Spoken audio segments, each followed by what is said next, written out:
YouTube をご覧の皆さん、三ツ矢です。今回もよろしくお願いします。今回なんですけども、こちらのジャイレーションナイフコーポのですね、バタフライナイフトレーナーのファーストシリーズを購入しましたので、こちらのね、開封とレビューをしていこうと思います。バタフライナイフトレーナーはですね、このスクイドインダストリーズ社っていうのがかなり有名なんですけれども、はい、このスクイド、トレーナーであったりとか、ノーチラスだったり、トリトンですね、よく自分が動画で使ったりするんですけれども、それとは別にですね、こんな感じで新しいね、トレーナーメーカーっていうのがちょこちょこね、新しく出てますので、今回このジャイレーションナイフコープのね、ファーストシリーズが入手できましたので、こちらのね、開封とレビューをしていこうと思います。他のね、トレーナーメーカーのものもですね、入手できたら順番にレビューしていけたらと思ってますね。はい、じゃあ早速ね、開封していこうと思います。箱としては、このジャイレーションナイフコーポって感じで、ロゴが入ってます。あとここにね、レッツフリップっていう風にね、書かれてますね。あとは至って普通の黒い箱です。はい、開けていきます。で、中には本体がこんな感じに入ってますね。はい。これは後で言っていきましょう。それと、こちら、ステッカーですね。ステッカーが入ってます。それと、これが、コインみたいな感じで、はい。表と裏にある、金属ではない、プラスチック製のものだと思いますけど、こんな感じのね、コインがついてきてますね。それと、これが、最後が、マイクロファイバーというか、感じのクロスですかね。はい。ロゴが入ったクロスになりますね。はい。こういう中身になってますね。はい、じゃあ早速ね、本体の方も開けていこうと思います。今回自分は赤色のトレーナーを購入しましたね。こんな感じでいいですね。ちゃんとダメージが入らないようにというか、こういうね、干渉剤が入ってますね。すごいここは丁寧に包装されてて、すごくいい感じですね。はい。自分はこちらの赤いね、ハンドルのものを購入しました。確か色はですね、5種類あったと思うんですけれども、自分はこの真っ赤なね、派手な赤色のハンドルのものをね、購入しましたね。デザインとしては、こんな感じになっていますね。ブレードの先にこうね、ジャイレーションの G ですね、が入っているような感じになってますね。はい、で、こちらのジャイレーションのね、ファーストシリーズ開封していきましたけれども、こちらのね、まずスペックから紹介していこうと思います。まずハンドルはアルミでできています。で、ブレードの方はステンレスでできています。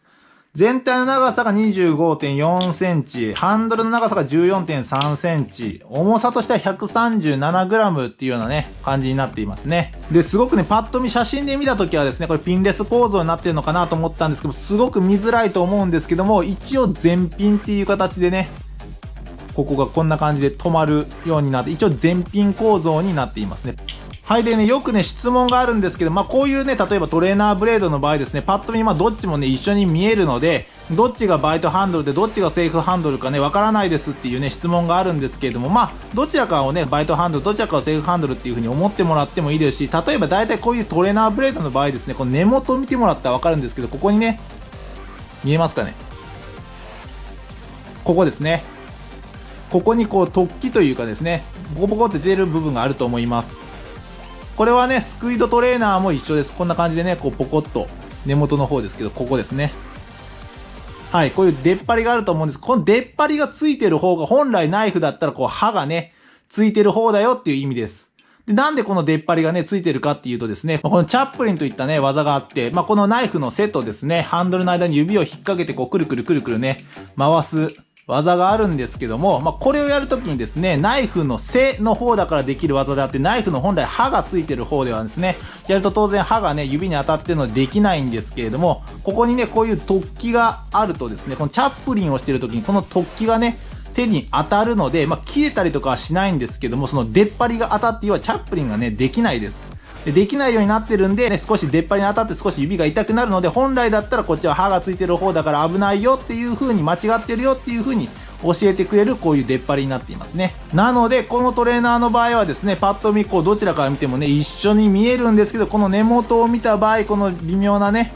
出っ張りですね、ここですね。ここがついてるってことは、こっちの方が本来刃がついてる、いわゆるこちらがバイトハンドル、こちらがセーフハンドルっていうような認識になりますね。こういうトレーナーブレードの場合ですね、逆にこちらの、ね、方をね、このセーフハンドルだと思ってやってると、このチャップリンとかをやった時にこの出っ張りが指に当たってね、いたたたってなるんで、逆の方のハンドルでやってるなっていうのがね、すぐ気づくような構造になっていますね。はい。で、こちらお値段なんですけども、175ドルということで、日本円でだいたい1万8000円とか、2万円しないぐらいのお値段になってますね。だいたいこの金属製のトレーナーっていうのはだいたい1万5000円とか2万円ぐらいの間のものが多いので、相場なりの値段かなっていうところなんですけども、こちらのスクイードトレーナーが今150ドルと、こちらのね、ジャイレーションのものより安いぐらいになってますので、このスクイードトレーナーと同じぐらいのね、性能がないとなかなかこれからね、販売というか伸びていかないのかなっていうところなので、今回ね、レビューをしてみようかなと思ったんですけれども、まだちょっと5分10分ぐらいしかね、フリップしてないんですけど、ここはちょっと改善した方がいいんじゃないのかなっていう点がね、結構見つかりましたので、そこも含めてね、レビューをしていこうと思います。はい、まず最初に思ったのがですね、このブレードなんですけども、この先端ですね、尖ってるように見えますよね。実際これ尖っててですね、刺さりはしないんですけどですね、ここが結構もう鋭角になってるので、結構ね、こう触るだけで刺さったりはしないんですけど、普通に痛いです。なのでね、これがこう、思いっきりで、バーンとね、手に当たるとね、結構痛いです。普通に痛いです。なので結構これ、段ボールとかだったら多分刺さるんじゃないかなと思いますね。それぐらいかなり鋭角なので、もう触ってて痛いレベルです、ここは。ここはですね、トレーナーなので、こう多少ね、尖ってるように見えるのはいいと思うんですけども、これ完全に尖っちゃってるので、もうここの角度とか触ったらね、めちゃくちゃ痛いので、もうこの先端はちょっと尖らせすぎだろうと思いますね。これはちょっと丸めた方がいいと思いますね。自分でね、こうヤスリとかで削ったりとかしてもいいとは思うんですけども、ちょっとこれはかなり先端が尖りすぎてて痛いので、トレーナーのね、せっかくのその切れないっていうか刺さらないっていう安全なね、ところがね、その刺さらないのところがほぼ刺さるみたいな感じになっちゃうので、普通に痛いですね。はい。なのでちょっとこの先端は改良した方がいいんじゃないかなというふうに思いますね。スクイードトレーナーの方もですね、こう一見ね、尖ってるように見えるんですけども、実際この先端ってこう軽くね、こう丸くなるようになってますので、実際こう触ってもね、痛くはないんですよね。はい。なんですけども、こっちの場合は思いっきりがっつり尖っちゃってますね。そして触ると痛いです。はい。この先端はちょっと丸みを帯びるような感じで加工した方がいいんじゃないかなというふうに思いましたね。はい。2点目なんですけども、同じ理由でこの前品ですね。ここなんです。ここのね、この微妙な見づらいこの1ミリ、2ミリぐらいの出っ張りのところがね、こんな感じで当たってですね、こうハンドルが止まるような構造になってるんですけど、この若干の出っ張りなんですけど、ここもですね、この、すごく見づらいと思うんですけどね、この部分ですね、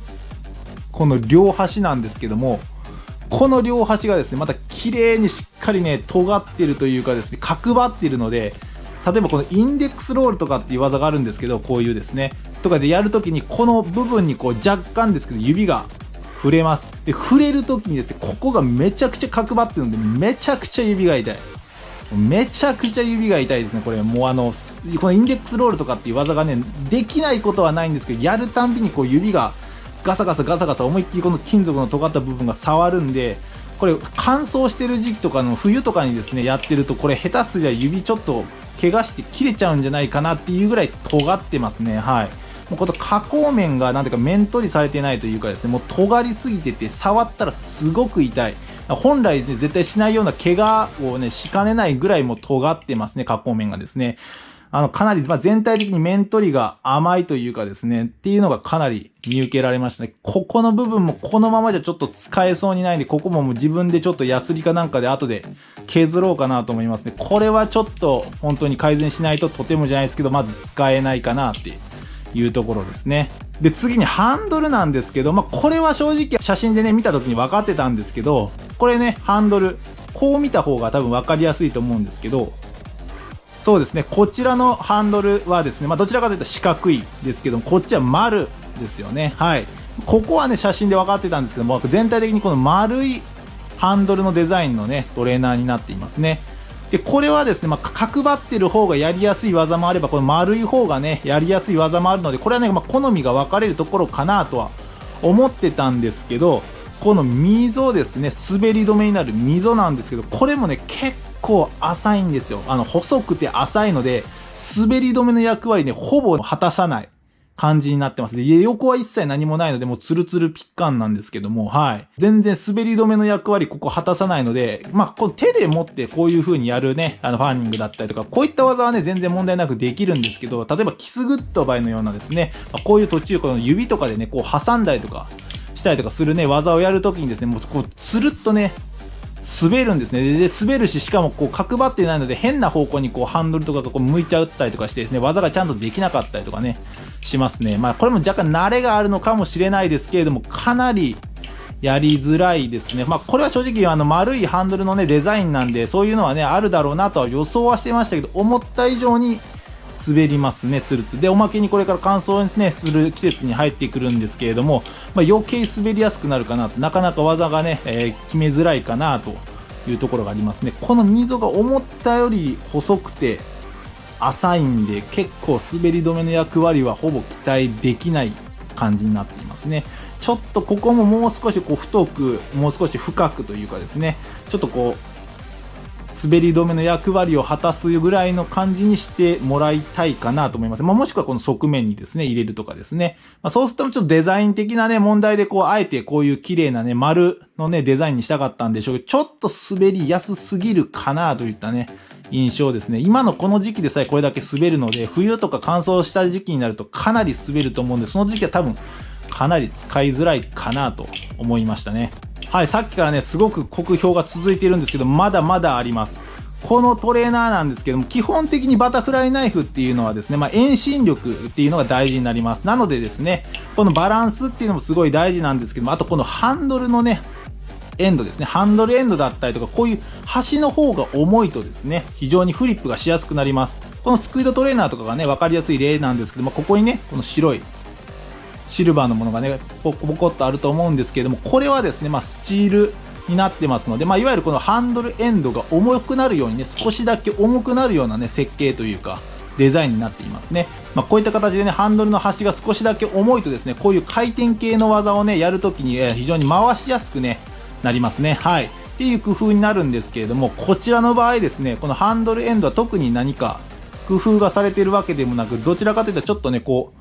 見えますかね、若干こう、テーパーというか、はい。削られているだけになりますね。どちらかというと、このハンドルエンドが重くなるというよりはね、軽くなるみたいな感じのデザインになっているので、すごく、遠心力がつけづらいです。バランスがかなり悪いです。ちょっとこのハンドルエンドが軽いっていうのもかなりフリップがやりづらい、バランスが悪いですかね。はい。ちょっとここも気になる点ですね。っていう感じでですね、このスクールトレーナーバージョン 3.5 に比べるとかなりね、まだまだ改良しないといけないかなという点がね、いっぱい出てきて、文句ばっかりずっとね、言い続けてたんですけども、こちらのね、スクールトレーナーでさえね、バージョン 3.5 ってことでかなり改良を重ねて、このね、現在に至ってますので、こちらのね、ジャイレーションまだファーストシリーズって、出たてなのでね、これからどんな改良がされていくかですね、もっと良くなっていくのかなっていうところも期待を込めてですね、はい、今後また進捗をね、見ていきたいなと思ってます。ちょっとこのファーストシリーズはですね、お値段の割にはちょっと正直性能の方があまりいただけないかなっていうのが正直なところなので、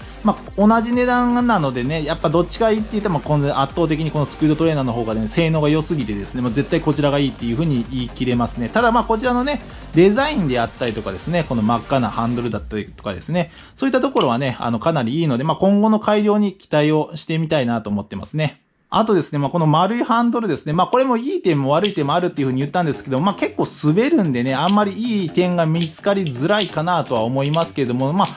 特に思ったのはこのチョーカーといった技なんですけれども、はい。このチョーカーはですね、なぜか異常にこのトレーナーやりやすいですね。これ意識してあえてこのバランスにしてるのかもしれないかなと思ったぐらい、異常にチョーカーがですね、やりやすいですね、これは。はい。滑るんですけどね。滑るんですけど、このチョーカーだけはですね、すっごい異常にやりやすいですね。はい。それ以外はですね、やっぱりどうしても、ファーストシリーズということで、正直あんまり期待してなかったので、こんなもんかなっていうね、印象ではあるんですけれども、ちょっと思ったより、改善点があったかなというところで、ちょっと思ってたよりももう少しちょっとランクが低かったなっていうところはありますね。ちょっとそこは残念かなと思いましたけれども、それ以外はですね、全然普通に使えるトレーナーにはなりますので、はい。今後が楽しみかなといったね、イメージですね。デザインはですね、すごくこういうね、今までのトレーナーとね、違ってこう丸みを帯びたね、ハンドルであったりとかですね、まあハンドルの方もこういう風に G っていう風にね、入っていたりとか、まあ今までの他のね、トレーナーにないようなこうデザインをね、狙って作られたのかなと思いますので、まあこれファーストシリーズということでね、まあこれからバージョン2、バージョン3っていう感じでどんどん改良がね、されていくとは思いますので、今後がすごく楽しみなバタフライナイフかなと思いましたね。今後ね、他のトレーナーであったりとかですね、まあこれのバージョン2とかですね、出たらまたちょっと購入してね、レビューとかもしてみたいかなとは思ってますね。現状は非常に面白いバタフライトレーナーだとは思いますけど、まあこちら買うぐらいだったらやっぱりこちらのスクールトレーナーの方が圧倒的におすすめかなと思いますね。はい、いかがだったでしょうか。今回ですね、ジャイレーションナイフコープのファーストシリーズを購入してレビューをしていきました。かなりね、ちょっと改良点がね、必要な、バタフライナイフにはなるかなと思うんですけれども、まあ、これからはね、楽しみなトレーナーになりますね。はい。他にもね、聞きたいことだったりとか質問があったらですね、コメントしてもらうか、Twitter もやってますので、DM 飛ばしてもらったらできる限り回答していこうと思いますので、気軽に聞いてみてもらったらと思います。はい、じゃあ今回ね、こんなところで終わろうと思います。ご視聴ありがとうございました。また次回よろしくお願いします。それでは。